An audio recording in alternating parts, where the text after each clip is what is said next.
Bismillahirrahmanirrahim. Alhamdulillahirabbil alamin. Wa bihi nasta'in ala umuri dunya wa din. Wa shalli wa sallim ala sayyidil mursalin wa khatamin nabiyyin wa sahib falil azim sayyidina Muhammad sallallahu alaihi wa ala alihi wa sahbihi wa baraka wa sallam wa man tabi'ahum bi ihsanin ila yaumiddin. Allahumma inna nas'aluka al-'afwa wal 'afiyah wal mu'afata da'imah fid din wa dunya wal akhirah. نوينا التعلم والتعليم والتذكر والتذكير والنفع والانتفاع والإفادة والاستفادة والحث على التمسك بكتاب الله وسنة رسوله والدعاء إلى الهدى والدلالة على الخير وابتغاء وجه الله ومرضاته وقربه وثوابه سبحانه وتعالى. رب اشرح لي صدري ويسر لي أمري واحلل عقدة من لساني يفقهوا قولي. آمين اللهم آمين. أما بعد والحمد لله. Hadirin hadirat rahimakumullah, syukur kita kepada Allah Subhanahu wa taala. Selayaknya sebagai hamba Allah untuk senantiasa mensyukuri, memuji Allah Subhanahu wa taala atas segala limpahan rahmat dan nikmat yang berterusan ke atas kita. Alhamdulillah, atas takdir dan hidayah dan taufik daripada Allah, kumpul kembali kita di rumah Allah taala ini dalam usaha kita melengkapkan tuntutan Allah, melengkapkan ajaran Nabi Muhammad sallallahu alaihi wasallam ke atas kita, yakni kewajiban dalam kita menuntut ilmu. Tidak lain tidak bukan ilmu tersebut kita pelajari, kegunaannya adalah untuk kita buat, bagi kita belajar, bagi kita faham, bagi kita beramal, kita mengijaz amal ibadah kita. Semoga insya-Allah dengan sebab usaha tersebut Allah Taala qabul, redha segala amal ibadah kita semuanya insya-Allah. Alhamdulillah, insya-Allah kita sambung kembali perkongsian ilmu kita dalam perbicaraan fiqh. Jadi sebuah kitab yang kita jadikan sebagai panduan kita pada malam ini adalah yang berjudul Idaman Penuntut pada Menghuraikan Al-Qusud, yang disusun oleh Haji Abdul Ghani bin Haji Yahya. Bismillahirrahmanirrahim. Waqala Malik rahimahullah ta'ala wa nafa'ana bihi wa bi ulumi fid darain amin wa ila anqal. Kita sudah selesai perbicaraan pada tentang jenis-jenis air, pembahagian air. Kemudian ada sambungnya yang seterusnya adalah pada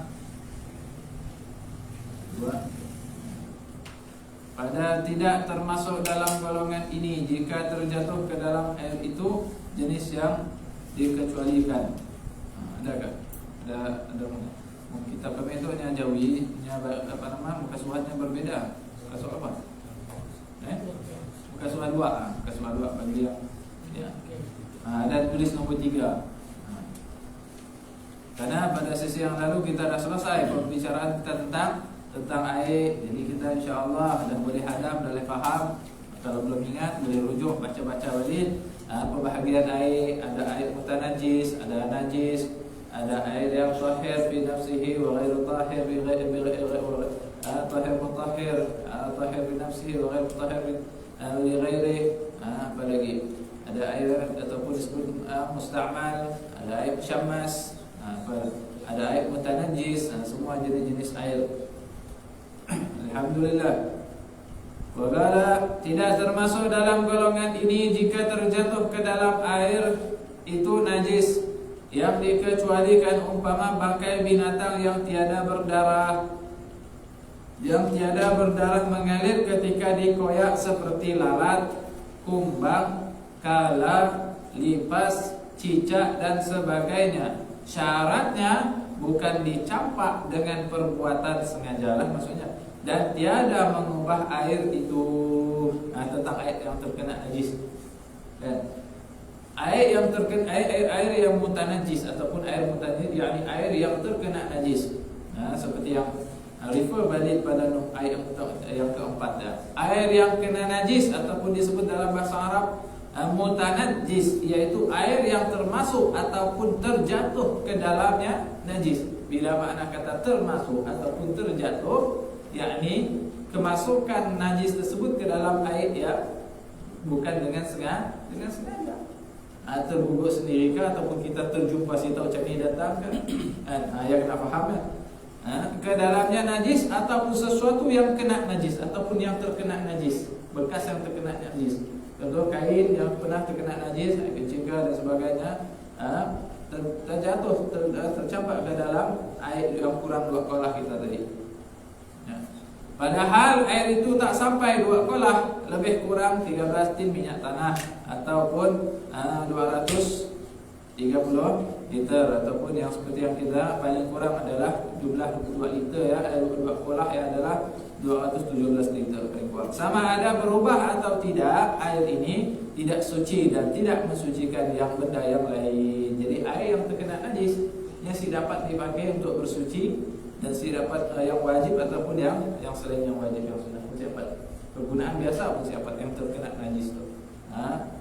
Karenanya tidak suci, hukumnya tidak suci dan tidak juga mensucikan yang lain. Maksud bila mana kata tidak mensucikan yang lain, artinya yang dapat untuk pakai mengangkat hadas seperti wudu ataupun mandi yang wajiblah maksudnya. Maksud suci pada dirinya adalah yang boleh mensucikan yang zahir ya.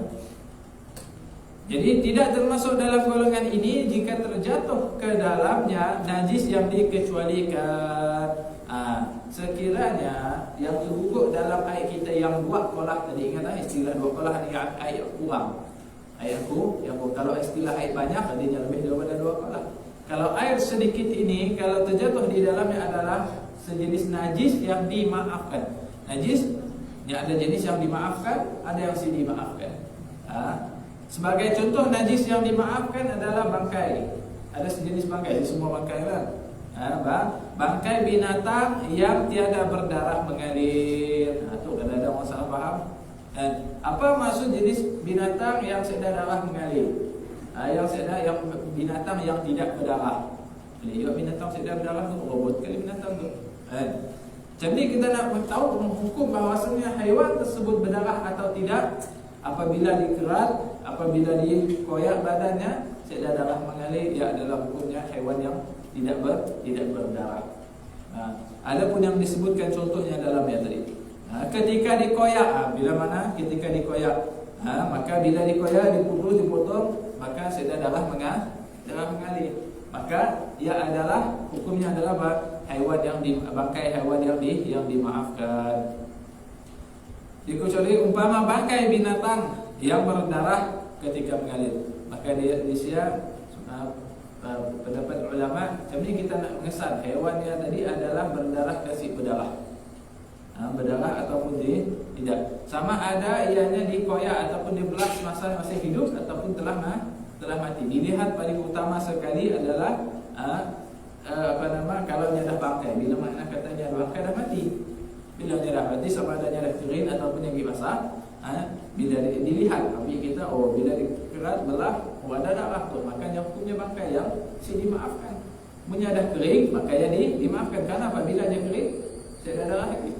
Yang pertama. Yang kedua, kalau dia haiwan yang besar, bangkai yang besar, bila dipotong masa hidupnya dia berdarah, bila patah lagi masa matinya, berdarah juga, maka ia pun dimaafkan. Kerana hukumnya najis dimaafkan kerana hukum darah tersebut yang dimaafkan. Segala jenis darah semua najis. Termasuk darah kita pun najis juga.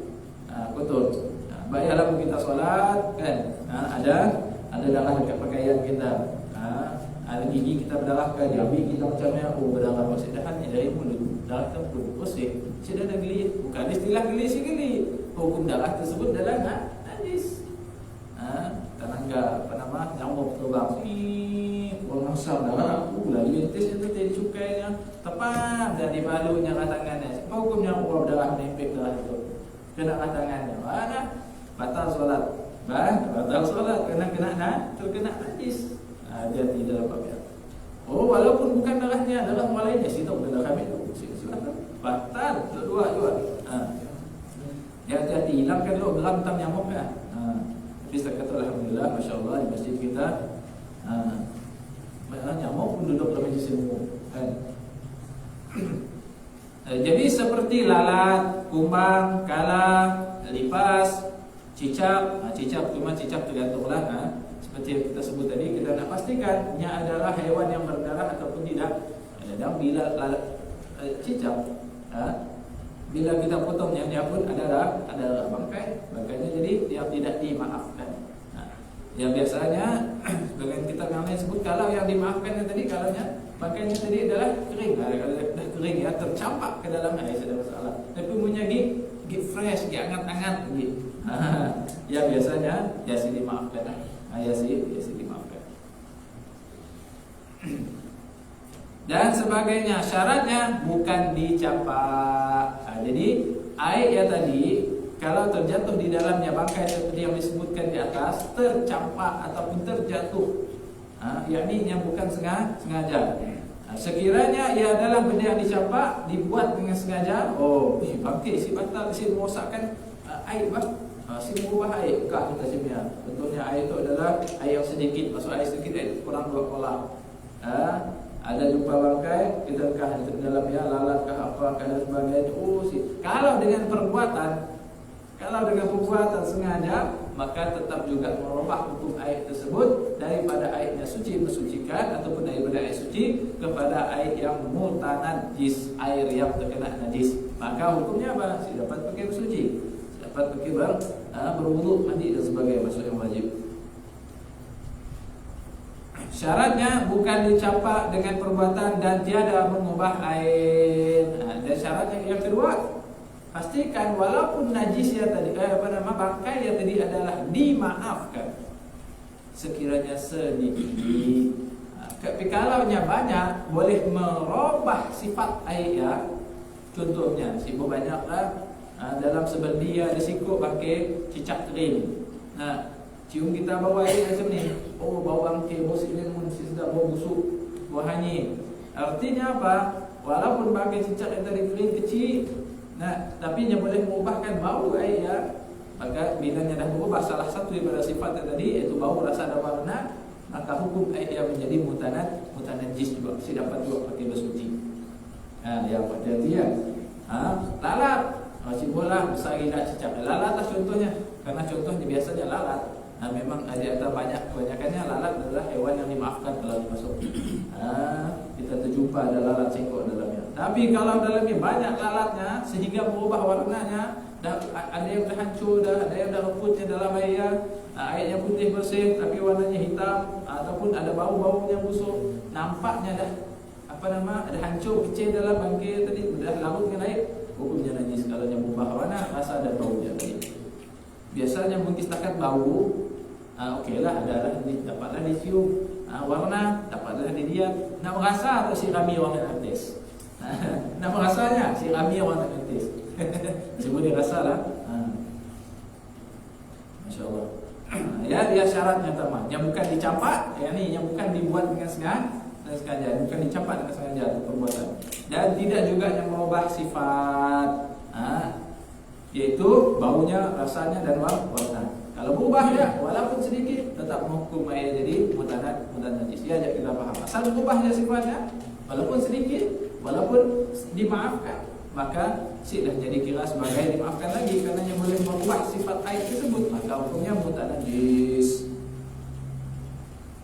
Demikian juga tiada dihukumkan najis air atau benda-benda yang cair dengan sebab masuk najis yang halus yang tiada nampak dilihat oleh mata yang sederhana, sekalipun daripada najis mughalladhah. Dan kita ada air yang sedikit ataupun air yang berkolah dari ingat faham bila mana kata air sedikit, air kurang daripada 2 kolah lah. Air yang 2 kolah tersebut sekiranya telah masuk di dalamnya benda-benda ataupun cecair yang halus, najis yang halus, yang sedikit, yang nampak dengan panca indera mata kita, yang nampak dilihat oleh pandangan normal. Superman kita yang nangga, lah, nampaknya nak besar kuman pun Superman dia nampak ni, nanti sebalik dinding pun dia nampak. Walaupun Superman sewujud terbuka bumi tu lah. Ya, siapa dia hukumnya? Walaupun sedikit, sekiranya ianya sedikit dan halus, yang nampak dengan pandangan mata normal, yang dia maksud sederhana lah. Menyati adalah orang yang spesial sampai ke tahap nangga kuman, nangga hitam dan suatu benda pun si payah pakai teleskop. Dia lain mata ya, siapa kira lah. Pandangan tu kecerdasan pandangan orang yang normal ya, sederhana maksudnya. Sekalipun daripada najis mughalladhah, maka ia dimaafkan, tidak dihukum sebagai aib, dihukum kerana najis. Contohnya setitik, setitik dah masih nampak ni, halus, sangat halus. Tapi kalau boleh dinampak secara umum ada najis di dalamnya, maka ia sedikit najis lagi. Ia sedikit dimaafkan, tetap dia hukumnya mutanajis.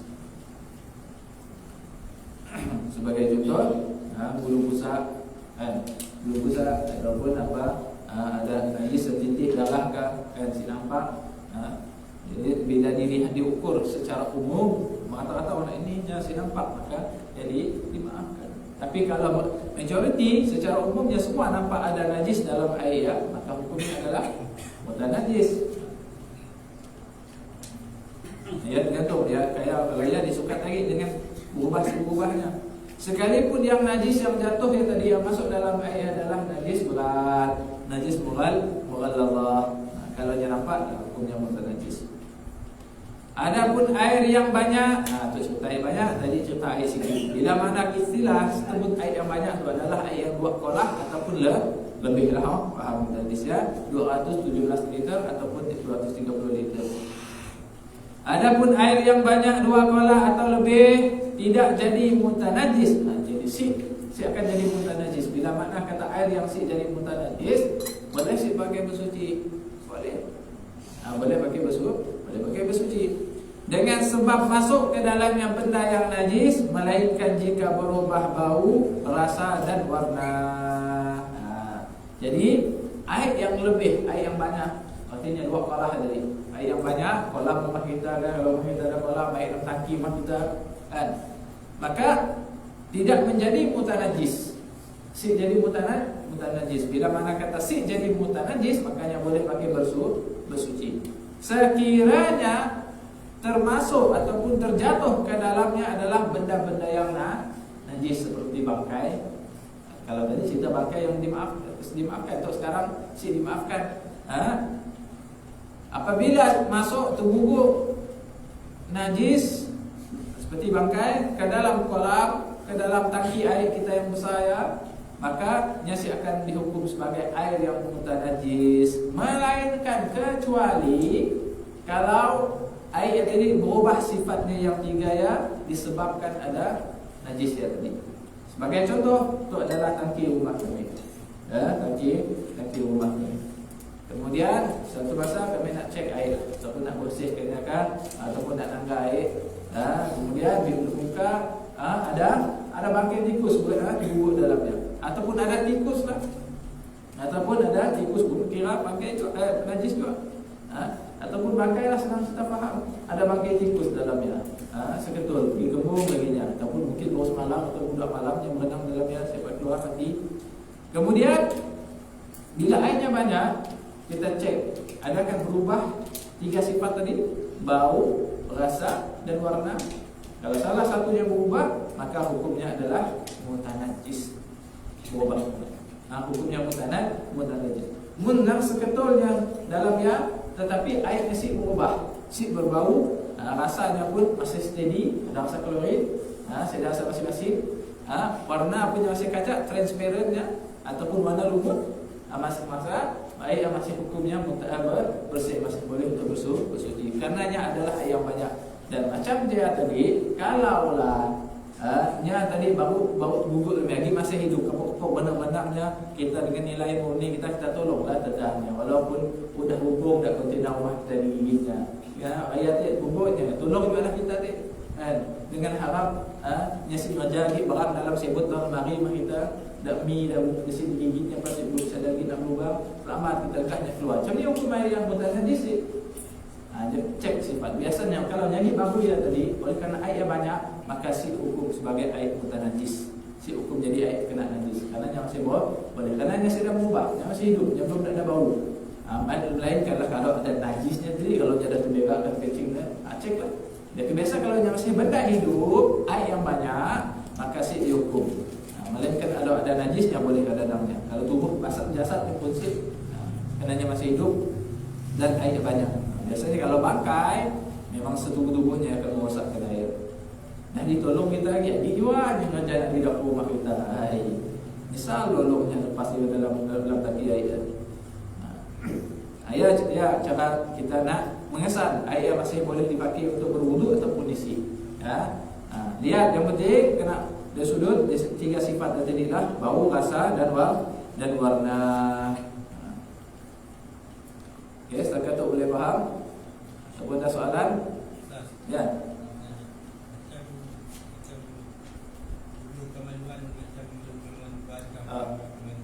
Termasuk dalam air yang sedikit selain daripada baki. Okey. Dalam bab bulu ataupun rambut, semua bulu ataupun rambut yang dihormati, yang ihtiram ataupun muhtaram nyasi dihukum sebagai najis. Seperti rambut manusia, rambut janggut kita kah, atau bulu-buluan kita yang tadi sedap nyasi dinampak. Melainkannya bernajis. Kalau yang bernajis, masih boleh. Tapi kalau yang bersih, tidak masalah. Dalam bab rambut dan tanduk apa yang kalau daripada benda yang dihormati ataupun benda yang ghair muhtaram, benda yang boleh dimakan seperti bulu pusat, apa lagi? Ada semacam ni lah, yang boleh dimakan lah. Walaupun jadi disembelih, siapa tu kecuali kalau sapi, kambing, kalau yang disembelih ada bulunya yang dengan disembelih dengan syariat, kaya dia punya adalah bersuci. Tapi kalau daripada bulu-bulu rambut yang mana benda seperti haiwan yang boleh dimakan seperti kucing, baru hukumnya najis. Kalau rambut manusia tadi kerana manusia semuanya kita adalah suci. Rambut kita, janggut kita, segala bulu kita, lain bab najis memang tetap najis lah. Dari kemaluannya semuanya. Jadi tapi kalau bulunya rambut kita, janggut kita dalam air, hukumnya najis. Tapi kalau haiwan, contohnya air kami nak air sikit kira air sikit. Ada bulu besar. Apa hukum airnya? Air pun tak najis. Karena hukum bulu besar adalah najis. Hati-hati terutama bila kita nak solat di rumah kita kita ada pusat DHL ya seperti short hair ya ataupun di jalan besar samahan di jalan rambutnya kena adanya meninggikan rambut. Nak pusat gangster di rumah tu. Kami sudah hilang pusat siam pusat sekampung dan kami minat. Tempat kita solat ialah tempatnya boleh. Tempatnya berkokot. Mula nak kena berambut dah sejadah kita berbulu tu. Banyak rambutnya di sia, banyak bulunya di sia. Kalau kita solat sia kena dengan tempat sujud kita batal solat kita. Kalau sedikit dimaafkan. Sama juga dekat baju kita. Ya sebagai contoh rambut berbulu yang mana tidak dimaafkan. Maksudnya hukumnya adalah najis. Mun yang masih hidup untuk pusat tidak berjalan-jalanlah kaki kita tegak Allahu Akbar. Biasa main kita di gustinya kan kaki kita digeser-geser dekat di sini macam mana. Mun yang biasa hidup bulunya si tangan ayah si batal. Ia dikira masih suci apabila dia terpisah daripada badannya. Ia yang menghukumkan najis. Bulunya tadi jadi najis pun kena ramai. Jadi badannya pun tak najis. Bahkan sama juga air lionya pun. Air kita buka macam ya dan diminumnya. Tuan pun aja minum kopi kumur juga. Disedutnya. Apa jadi hukum air kita? Tak najis. Cepat minum lagi. Pusat dah yang 38 di senjata. Masalah kita kalau sedikit dimaafkan. Kalau sedikit dimaafkan. Kalau banyak, contoh sekali tempat kita tinjak tu ada 45 ringgit dan nampak jelas dengan pandangan normal yang nampak maka ya dimaafkan. Mungkin setakat sikit macam ni saya ada masalah bergigit. Dalam bab solat sedahal yang penting dalam contohnya dalam pas sujud kita situ. Mungkin kita masih boleh elak si batal solat kita. Tapi punya dah banyak bila ada di siapa nak elak kasih tu tangan kena juga, kasih ada kena juga batal solat.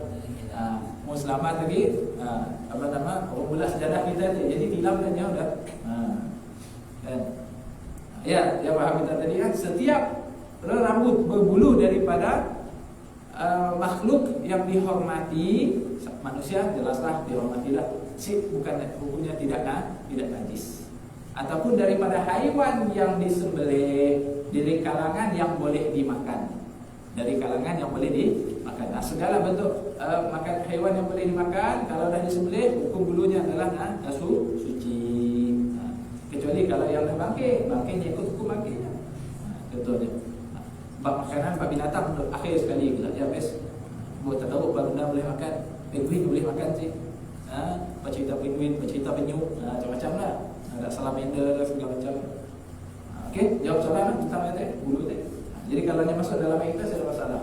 Kalau rambut tadi. Segala jenis rambut manusia lah. La ilaha illallah. Cuma dari satu sudut punya kekuatan yang power gila, rambut tu bulu tu power gila. Kasih gigi lalu hijau jadi air siapa juga lah. Boleh kalau dia berubah sifat.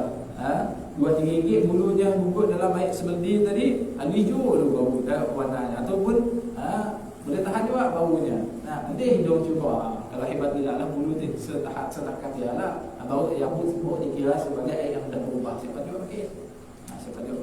Tapi saya dah lah. Kalau ada rambut ataupun bulu yang macamnya, tak tahu juga lah kami. Biasanya secara normalnya semuanya adalah bersih.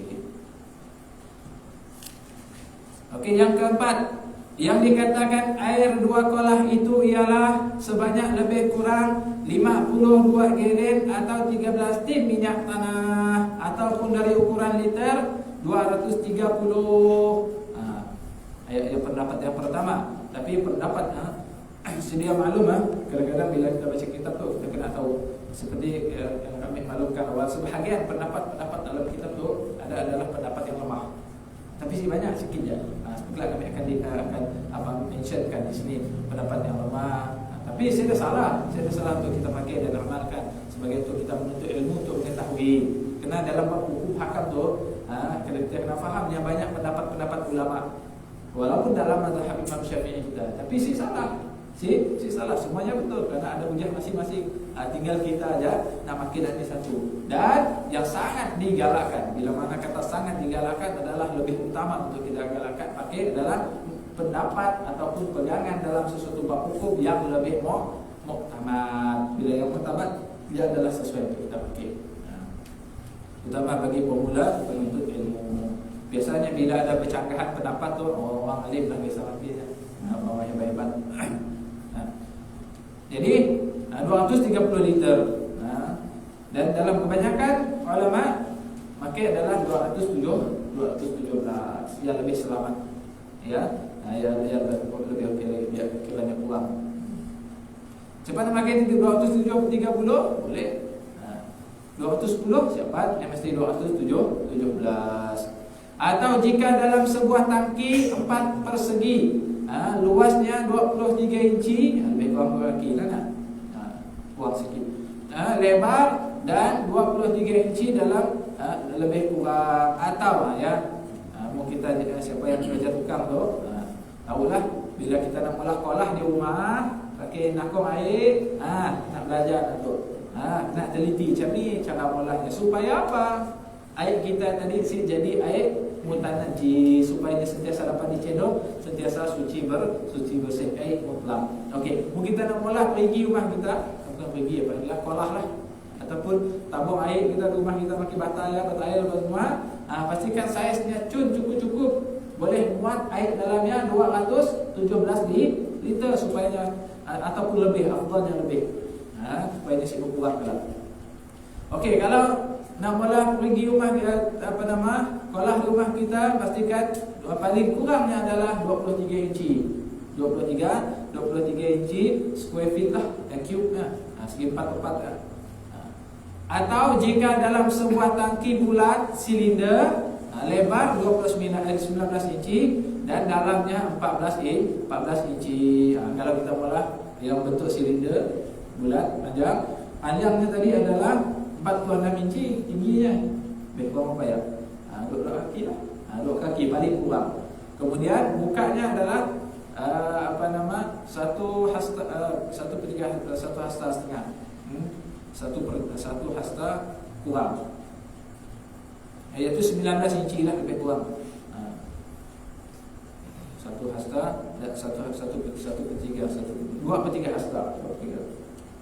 Ataupun satu hasta lah. Satu hasta tu lebih kurang lebih kurang 19 inci lah tu.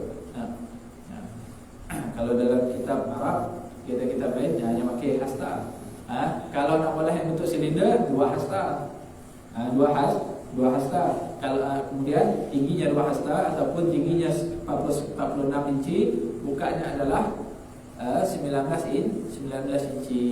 Tapi kita nak bagus, afdal lagi, lebih selamat kalau kita molahnya biar dia besar sedikit lah. Jadi selamat. Kita nak berwuduk dalam ya, kita nak berwuduk pakai air kolah rumah kita tadi. Sebab kita nyelop pada dalam tak ada masalah. Tiba kita molah kolah yang tadi kecil besar lebih ya. Sayang rugi. Rugi kerana si cukup kita sekali kita pegang air dia. Jadi mustahil dah nak kasih apa pakai lagi. Ataupun walaupun kita berwuduk di luar, terpecik masuk ke dalamnya. Jadi mustahil lagi dah ya. Tapi mana air yang besar banyak tadi lebih 2 kolah, selamat. Ya caranya. Ya cara ukurannya lah, tapi secara hukum liternya dah senang dan mudah itu 217 liter. Okey, kita dah selesai dalam bab urusan air. Dah selesai kita bab air. Kita dah boleh kenal apa air yang boleh pakai bersuci, apa yang boleh pakai bersuci, terutamanya bersuci yang wajib. Yang air pertama yang boleh, pertama dan kedua boleh. Pertama dan yang kedua boleh. Yang seterusnya sih boleh. Yaitu air mutlak, air yang suci lagi mensucikan. Boleh boleh pakai. Ada lagi air yang suci lagi mensucikan tapi makruh, seperti air musyammas, boleh juga pakai tapi makruh. Kemudian air yang suci tapi tidak mensucikan, dapat pakai berwuduk, tapi pakai benda lain dapat. Pakai berbasuh, sobeta dan sebagainya. Air yang terkena najis, air yang tersiapat sama sekali lah. Air yang berubah, dapat. Air yang berubah ataupun air yang terkena najis, tersiapat pakai bersuci. Ya, secara kesimpulan tentang air yang untuk kita bersuci tadi. Seterusnya, bab yang seterusnya adalah najis dan cara menyucikannya. Dua cerita. Ada 2 najis tapi dapat dibersihkan sih, dapat disucikan sih. Ada najis yang dapat, ada najis yang tidak dapat. Apa ceritanya? Najis dan cara menyucikannya. Ada beberapa jenis najis yang dapat itu adalah bab cara menyucikan najis. Salah tadi. Bab cara menyucikan najis. Kalau ada sedikit bab najis yang boleh suci dengan sendirinya. Ada 3 perkara. Ada 3 perkara yang mananya najis, tetapi yang hukumnya lepasnya yang boleh jadi suci. Apa? Akan datang ayat insya-Allah. Kalau Islam dapat ada jawab. Tiap-tiap benda yang cair atau lembut keluar daripada dubur ataupun kubul. Yang kubul maksudnya kemaluan lelaki depan dan belakang. Kalau kubul kemaluan depan, dubur kemaluan belakang. Hukumnya najis. Saya secara umum ya. Setiap sesuatu yang keluar daripada kemaluan kita, sama ada yang depan ataupun yang belakang, hukumnya najis. Ustaz, mari kami untuk hajat Ustaz keluar emas macam ni. Ambil sih nak pakai sih najis. Waimannya keluar intan belian sekalipun, mutiara sekalipun, emas perak seketul-ketul keluar, hebat ada macam kan. Cik tahu lah apa dia apa dimakan yang boleh keluar jadi emas, dari perak jadi intan belian. Tapi dah keluar proses daripada dia, maka hukumnya najis. Walaupun dia makan buah anggur, keluar pun buah anggur juga, lebih kacak lagi daripada sebelumnya dimakan, tetap hukumnya najis. Setiap sesuatu yang keluar daripada kemaluan, depan dan belakang, yang dah masuk ke dalam tu, hukumnya mu'tamad semuanya adalah najis. Siapa pakai apa-apa? Siapa pakai apa-apa lah. Walaupun yang emas, bukan belian sekalipun keluar. Sayang tu, emas tu, mudah hari tu yang kata hajat kata dia nak belum masuk dia. Ya Allah. Setakat tak belum ada lah dengan kejadian macam ni. Cerita kata ada. Jadi secara umumnya hukum setiap sesuatu keluar daripada kemaluan, sekira manusia ataupun binatang, semuanya hukum adalah najis. Sebayalah minta maaf lah kami sebut kerana berkaitan dengan hukum. Siapa pernah menganggap hukum kopi apa nama daripada Indonesia, kopi luwak kah? Kopi musak, kopi memerang. Ya saya boleh dia sudut hukum syariatnya hukumnya adalah haram. Karena bila pernah kami tangga tentang panorama majalah 3 dalam pemprosesan kopi luwak ya. Nyaman lah kata sila kami belum dah cerita. Dengar pun seram juga. Bila kami anggap proses dalam TV ya dah cukup sebagai hujah bagi kita untuk hukumnya adalah tidak boleh dimakan. Karena biji kopi tadi, hewan yang akan makan benda ya, makan yang banyak-banyak, kemudian akan dikeluarkannya melalui kemaluan binatang yang tadi merang lah. Nah, bila makan kemudian keluarnya macam-macam. Kemudian hasil daripada kumbahan binatang yang tadi diambil, dikutip oleh pengusaha yang tadi, dibasuhnya, diprosesnya, diolahnya lagi. Jadi dah masuk dalam perut belum? Dah masuk, dan keluar daripada kemaluan binatangnya, hukumnya adalah najis, boleh dimakan. Jadi walaupun nyaman, walaupun sehingga kita khayal makannya, Allah sedapnya, teringat kita, atau mimpi-mimpi, kopi nyaman. Siapa juga haram je lah. Dia tidak dapat. Jadi apa sandaran daripada hujah daripada tentang setiap keluar daripada tidak ada najis, yaitu innahu sallallahu alaihi wasallam lama ji'a lahu bi hajarain wa rawsatin yastaja biha aqadha al hajarain wa radda al rawsah fa qala hadha raqsun. Daripada hadis Sayyidina Rasulullah sallallahu alaihi wasallam, daripada Imam Al-Bukhari meriwayatkan sebuah hadis bahwasanya Rasul sallallahu alaihi wasallam apabila Nabi SAW diberikan dua benda untuk Nabi istinja, disediakan oleh untuk Nabi istinja. Nabi datangkan kepada Nabi batu, dua ekor batu, kemudian najis yang kering. Biasanya kalau Arab dulu najis unta ataupun najis keldai, dia dah kering. Kan diberikan Nabi untuk Nabi istinja, batu basuh pas ajar. Maka Nabi memilih batu daripada najis yang tadi. Karena apa? Nabi kata sesungguhnya ia adalah najis, ini adalah najis. Maka Nabi menolak menggunakan najis dalam bab beristinja. Ya, dalil menyatakan bahawa setiap sesuatu yang keluar daripada kemaluan kita dan melalui proses perut, maka ia adalah najis. Jadi segala hukum yang tadi adalah najis, melainkan kecuali maniyun, melainkan mani.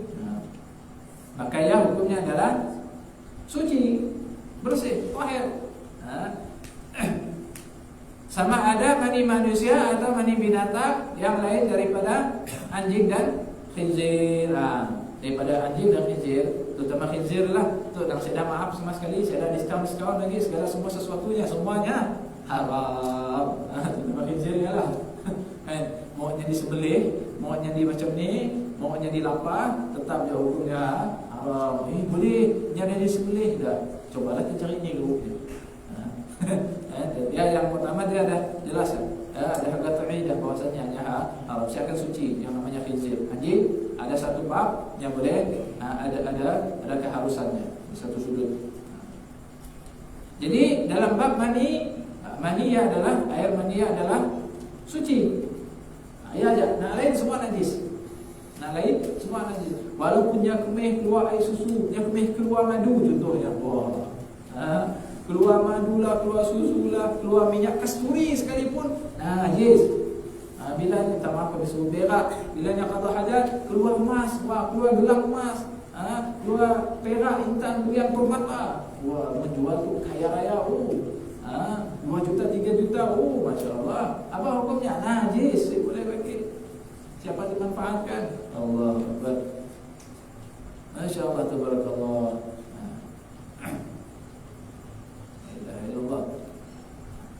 Jadi dalam bab mani tadi, mani je ya. Selainnya daripada semuanya najis.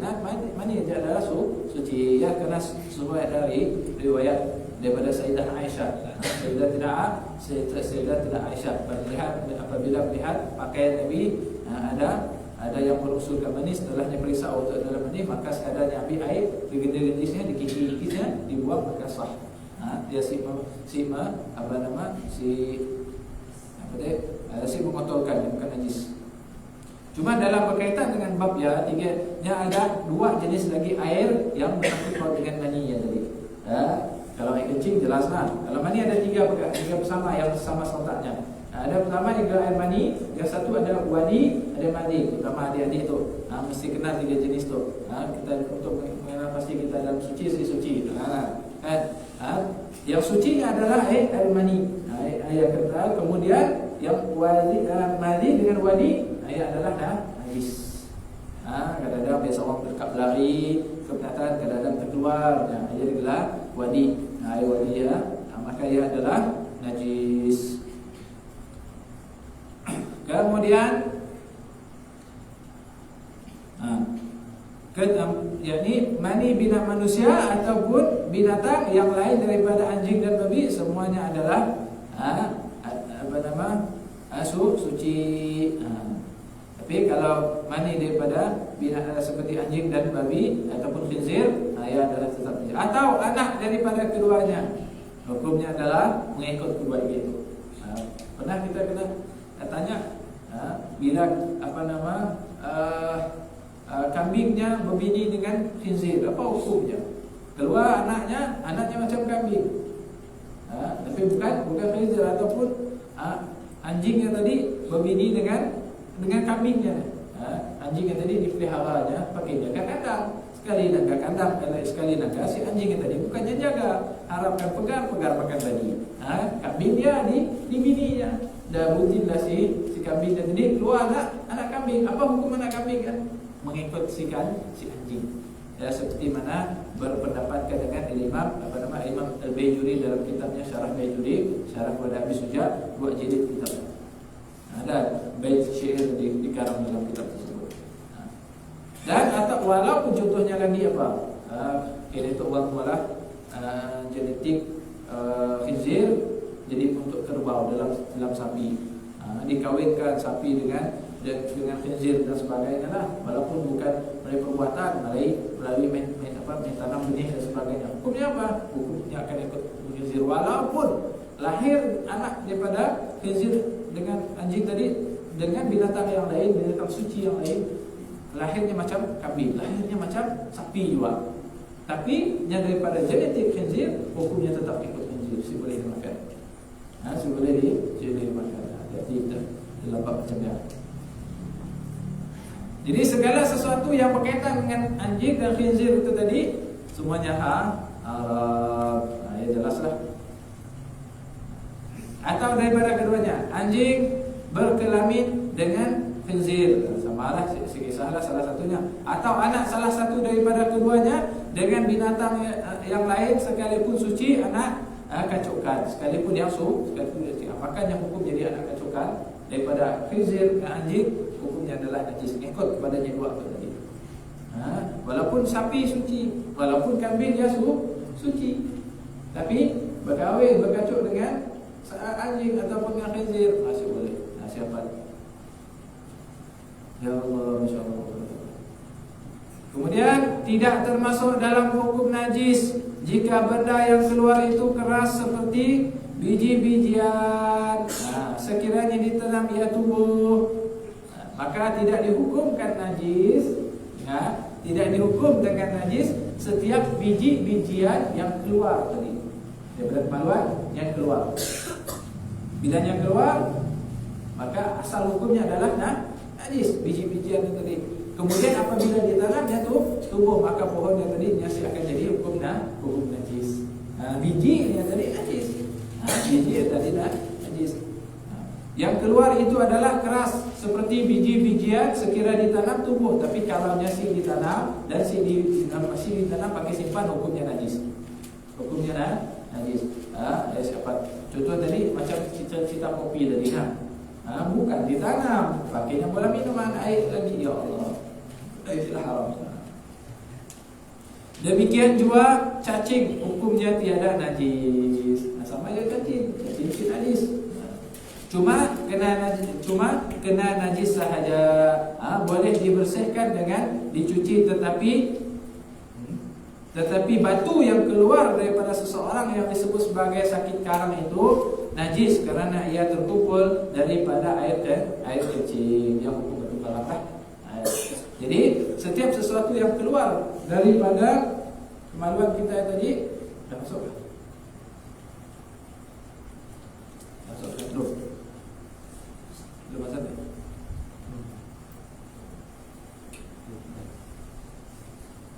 Belum. Kalau dia belum, dah sama skill biasa belum, rasa-rasa aja. Jadi kalau setiap sesuatu sesuatu yang keluar daripada tadi adalah bentuk benda keras seperti biji-bijian apabila jadi tanam, maka jadi pohon, makanya si hukum najis. Tapi umumnya keluar tadi biji-bijian dipakai, disimpan, pakai malah air, pakai malah apa? Oh, dia siapa dipakai? Siapa dipakai? Dia cara dia terpesan. Kalau dia dapat dipakai itu di tanam, maka tidak masalah. Ataupun cacing, hukumnya bersih, suci. Janganlah bila mana kata suci lu dah dimakan. Dah lah. Siapa nak makan cacing? Minta maaf lah. Tapi hukum cacing dia tadi suci. Hukumnya suci. Cuma paling teruk pun hukumnya adalah benda yang sebagai benda yang terkena najis. Maka bila istilahnya terkena najis, basuhnya bersih balik, ambillah. Janganlah dia ambil sebab nak ambil cacing benda keluar. Ya pendetailan dia saya tadi. Ada kebiluan dalam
Allahu Akbar, Allahu Akbar.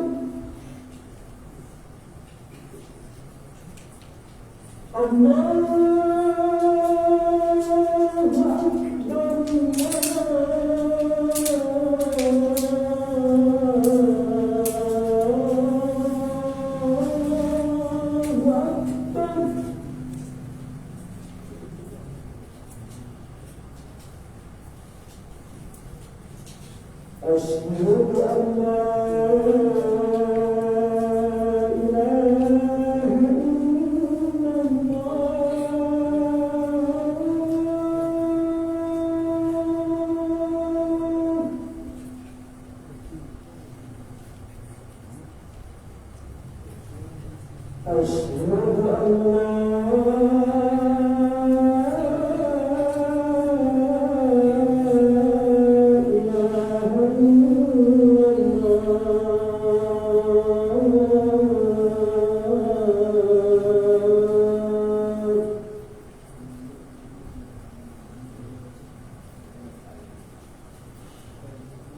أشهد أن لا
والصلاة القائمة سيدنا محمد الوسيلة والفضيلة والشرف والدرجة العالية الرفيعة وابعث المقام المحمود الذي وأنت يا أرحم الراحمين إنك لا تخلف الميعاد.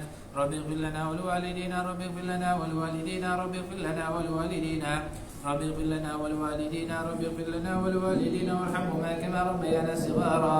وصلى الله على سيدنا محمد وآله وصحبه وسلم. الحمد لله رب العالمين. InsyaAllah kita sempurnakan pertanyaan terakhir. Jadi kesimpulannya, segala sesuatu yang keluar daripada tadi atau yang dicacing kita tadi, cacing hukumnya tidak bukan najis, tapi dia terkena najis. Kalau dibasuh hukumnya suci balik. Okey, begitu juga berbeda dengan hukum batu karang. Bila kita ada mula proses pengeluaran batu karang, empedu dalam ginjal dan sebagainya, atau bila kita kencing ada pasir-pasir yang di batu karang, hukum batu karang adalah najis kerana hasil kombinasi daripada air kencing, kejadian air kencing, maka jadi batu karang hukumnya najis. Manakala benda yang keluar daripada lubang selain daripada kubur dan dubur, hukumnya suci. Jadi kalau keluar daripada lubang yang lain selain daripada kubur dan dubur, hukumnya suci. Melainkan kecuali muntah dan air liur. Setiap kalau yang tadi, kalau yang keluar daripada selain daripada kubur dan dubur, mulut, hidung, telinga, semua hukumnya adalah suci. Yang keluar daripada kemaluan dia aja najis. Kecuali muntah. Muntah keluar dari mulut. Muntah dan air liur basi. Dia itu bukan najis, bukan suci. Hukumnya adalah najis. Kerana hanya adalah air yang keluar daripada lambung perut kita, cuma yang terkeluar balik ke siang, dia menyebabkan hukumnya adalah najis. Setiap sesuatu sudah masuk tu, kemudian yang keluar, yang hukum adalah najis. Muntah. Apalagi dan air liur basi. Mun air liur contoh aja kita kelakar tu. Air liur basi nak malam tadi nak disimpan tadi ya. Dan dari sifatnya juga dinilai cerita air liur basi itu. Ada semuanya air liur basi. Air liur yang mana ada ciri-cirinya, ada sifatnya untuk kita hukumkannya sebagai najis. Kalau muntah jelas yang daripada dalam perut, walaupun baru dimakan teh. Makannya banyak-banyak, kemudian dia muntah daripada lembut keluar balik, hukumnya najis. Siapa dia ambil? Jagungnya pergi pasal kacang ustaz. Kacangnya pergi merah. Walaupun pergi kacang, siapa juga yang dia telah jangan bila muntah yang telah beli dah. Air liur basi yang keluar dari dalam tebunik makanan, lambung perut kita, dan warnanya kuning. Dan baunya busuk, kedua-duanya najis. Muntah yang datang daripada lambung perut, baunya busuk, warnanya kekuningan si bau, sebab air liur basi pun baunya si nyaman, maka ia adalah najis. Bagi aja hukumnya adalah najis. Kalau kena baju buat solat siapa? Sisa dan sebagainya. Selain daripada hukumnya suci. Macam ni tahi telinga, itu biasa kadang-kadang orang tanya, tahi telinga, tahi mata, tahi hidung, apa hukumnya? Geli dia ada pegangnya kadang. Hukumnya suci, tetapi dalam hukumnya disebut sebagai mustaqdar ataupun gazab. Yang bukan najis, yang sebarisnya nak menuju kepada najis, tapi yang bukan najis, yang digelar sebagai bahasa Melayu kita kotoran sahaja. Kotoran. Tapi semua kotoran adalah najis. Jangan kita salah faham. dia sebagai kotoran. Nah, Ya. kalau kita kan pakai wudhu, Oh. kita ngorek itu kalau tadi kita Oh. atas ya. Si batal dulu. Karena ngorek hidung bukan salah satu daripada yang membatalkan puasa. Membatalkan wudu, batalkan puasa ya. Puasa batal, wudu sih batal. Karenanya rongga. Karenanya bukan membatalkan wudu. Perkara yang membatalkan wudu 4 perkara aja. Insyaallah kita akan masuk. Kedua, adakah yang najis dari hidung kita, air mata kita, telinga kita? Oh, raya terbit mata kita wah, kuning kacau warnanya. Adakah yang najis? Hukumnya bukan najis, tapi yang kotor termasuk dalam bab kotoran. Dalam bab kotoran. Bila mana kata dalam bab kotoran, kalau dah dimasukkan ke dalam benda suci pun boleh juga. Jadi di dalam apa nama? Mu'tamad ngajar supaya mu'tamad ulama aja sih boleh juga. Kenapa? Boleh menggelikan. Boleh menggelikan kita mesti mau kan. Mula kita kat melombong masih dah kita nak nahan lagi buatlah basuhlah. Karenanya kotoran. Jadi kalau dia kena pakaian tadi sudahlah masalahnya kan bukan najis. Kecuali kalau yang ada jenis kahak ingus yang mana dia datang dari dalam tutak atau benda di situ ayam melihat hati yang warna kuningnya kuning hijau ayam jadi ulama sepakat bahwasanya adalah najis karena ini ada hasil kombinasi daripada cecair dari dalam tubuh badan kita lah. Kalau air liur biasa ya sih. Kalau air daripada di hidung kita kah, di mata kita kah, telinga apa semua ya kotoran sahaja. Tapi dalam bab syariat, walaupun dia hanya sekadar kotoran, pun sih boleh juga kita bersenang-senang. Oh, dia bukan najis, boleh tak main? Astagfirullah. Si boleh kerana jadi dalam dia ulama. Walaupun dia sekadar kotoran. Wallahu a'lam. Ya jalan untuk bab kita kongsi malam tu. InsyaAllah minggu hadapan bab yang baru, benda-benda lain yang najis insyaAllah. Jadi kalau ada soalan boleh-bolehlah mencelah bertanya bab air kah, bab apakah insyaAllah. Mana-mana yang boleh kita kongsi bersama sebelum kita menunaikan solat berjemaah.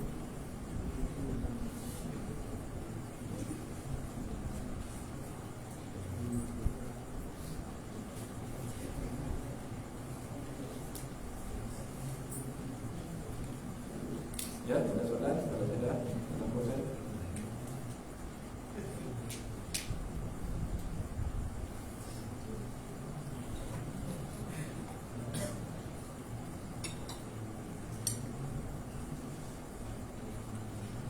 Wallahu a'lam. Kalau sudah soalan, insyaAllah Allah Ta'ala memberi kita taufik dan hidayah. Diberkahi segala ilmu kita, diberi kefahaman, diberi kekuatan untuk kita mengamalkan insyaAllah. Moganya berkah menjadi nur, buat cahaya untuk hati kita, cahaya dalam kubur kita. InsyaAllah menjadi manfaat, menjadi memberi syafaat untuk kehidupan kita di dunia dan di akhirat. Amin. Allahumma amin. Wallahu a'lam.